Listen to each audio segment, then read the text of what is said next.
tęsėme mūsų konferenciją. Kaip buvo pasakyta, tai yra Europinis forumas ir šitame renginyje dalyvauja ne tik Lietuvos istorikai, politikai, tačiau ir užsienio svečiai. Beje, jau buvo minėta, kad šį forumą remia Europos komisija ir dalinai finansuoja iš programos Europa piliečiams. 4. veiksmas Gyva Europos atmintis, esame jiems dėkingi už tai. Ir šalia mūsų, virtualiai sakyčiau, šalia mūsų yra vienas iškiliausių pastarojo meto Europos politikų, Hansas Gertas Pötteringas, kuris yra daugiametis Europos parlamento narys. Šiuo metu jisai yra Europos parlamento, Europos istorijų sutaikymo grupės narys. Anksčiau jisai yra buvęs Europos parlamento prezidentas, kurio pirmininkavimo metu buvo priimti be galo svarbus, reikšmingi dokumentai Europos parlamente ir kitose europinėse institucijose. Dokumentai, kurie būtent ir atveria kelią ir nurodo kryptis, kas turi būti daroma Europos erdvėje, tai yra istorinio teisingumo kelyje. Taigi mes dabar turime Hanso Gerto Pötteringo video sveikinimą, netgi sakyčiau pranešimą konferencijos dalyviams. Prašome.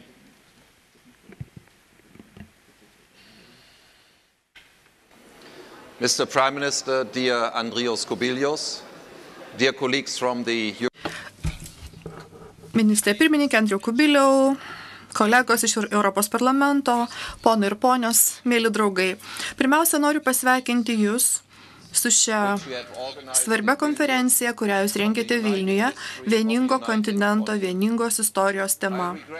Iš tikrųjų apgailestauju, kad negaliu dalyvauti šiame renginyje, tačiau šiuo metu, kai Jūs stebite mane ekrane, esu pakeliui į Londoną, kur turėsiu kalbėti apie krikščioniškas vertybės kaip Europos integracijos pamatą.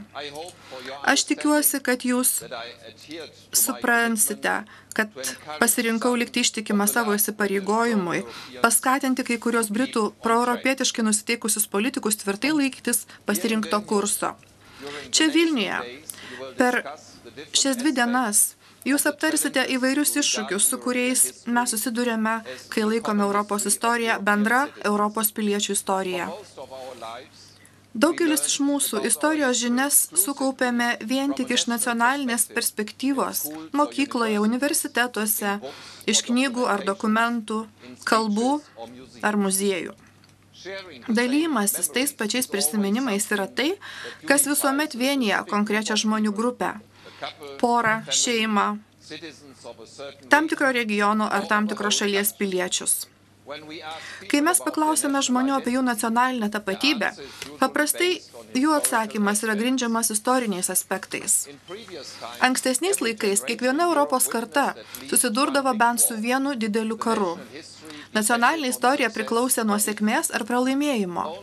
Ir tik po sunkiai suvokiamų Antrojo pasaulinio karo nusikaltimų pavyko ištrūkti iš šio užburto rato, dėka drąsių ir aiškią ateities viziją turėjusių žymių politikų, tokių kaip Robertas Šumanas, De Gasperi, Konradas Adenaueris, kurie vėliau kaip tik ir buvo įvardinti Europos integracijos kūrėjais. 1951 metais kartu su Europos anglių ir plieno bendryje jie įkūrė pirmąją tikrą antnacionalinę valstybę pasaulyje. Vėliau Romos sutartimi 1957 metais ir kitais integracijos veiksmais valstybės narės rašė vis naujus ir naujus savo bendros europinės istorijos skyrius. Įdomu pastebėti tai, kad kai mes diskutuojame įvairius praeities momentus, šie laikai paprastai lieka nepaminėti. O kaipgi dėl kitų laikotarpių ir kitų Europos šalių? Iki 90-mečio pabaigos Europoje vyravo 2 ideologijos, kurios susidūrė ties geležinė uždanga. Abiejų pusių istorijos suvokimui didelį įtaką padarė Antrojo pasaulinio karo ir jo pasekmių suvokimas. Dešimtmečiais tai buvo totalitarinių režimų, nacionalsocialistų ir komunistų strategijos dalis savo tikslams panaudoti bendros istorijos turėjimo fakto poveikį ir taip sustiprinti žmonių nacionalinę tapatybę. Todėl tais laikais istorija niekada nebuvo viešų diskusijų ar neutralių prezentacijų objektas. Ji visada buvo propagandos dalis. Kadangi visą tai palietė daugybę kartų, pašalinti šią propagandą iš žmonių galvų beveik neįmanoma. Poreikis susitaikyti su praeitimi reikalauja daugiau negu vien tik žvilgsnio į praeitį. Tik žinodami, iš kur mes atėjome, mes galime suvokti, kur dabar esame ir nuspręsti, kur norime eiti toliau. Leiskite man paaiškinti tai iš asmeninės perspektyvos. Prieš 1 metus aš lankiausi Ščečine, vakarų Lenkijos, vakarų Pomeranijos žemėje. Tai buvo pirmą kartą, kai aš ten lankiausi. Netoli miesto buvo karo kapinės. Dauguma kritusių karių ten buvo palaidoti, taip ir net pažinti. Aš gimiau 45 metų rugsėjo mėnesį Berzenbriuke, Žemutinėje Saksonijoje. Mano tėvas, kuris buvo paprastas kareivis, tuo metu Kalėdoms grįžo į namus. Tai buvo 44-ieji. Netrukus po to, kai jis grįžo į frontą, mano tėvas staiga dingo. Ir paskutiniai įrašai apie jo buvimo vietą buvo 45 metais vasario mėnesį netoli Ščečino. Aš jo niekada taip ir nepažinau. Ir mes tikime, kad jis buvo nukautas ir anonimiškai palaidotas būtent šiose kapinėse. Labai sunku paaiškinti, kaip mane palietė ši patirtis.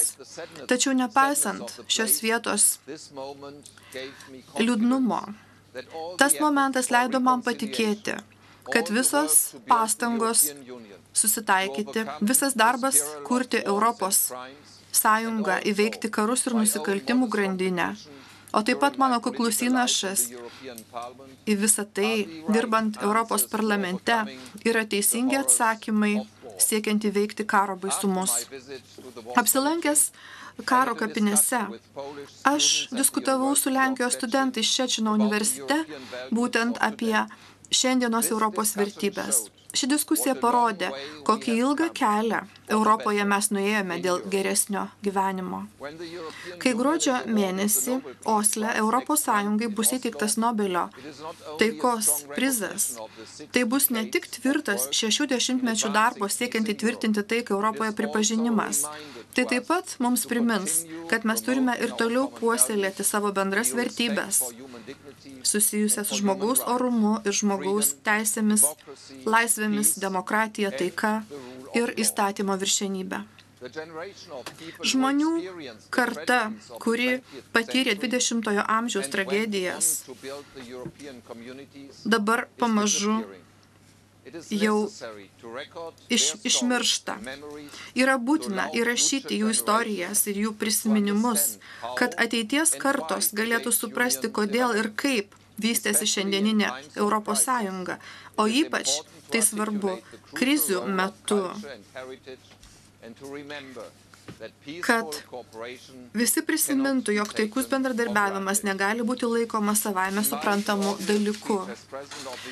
Savo inauguracinėje kalboje 2007 metais, kaip Europos parlamento pirmininkui, aš pasiūliau Europos istorijos namams sukurti hodografą istorijai ir ateičiai, kur Europos idėjos savoka galėtų ir toliau vystytis.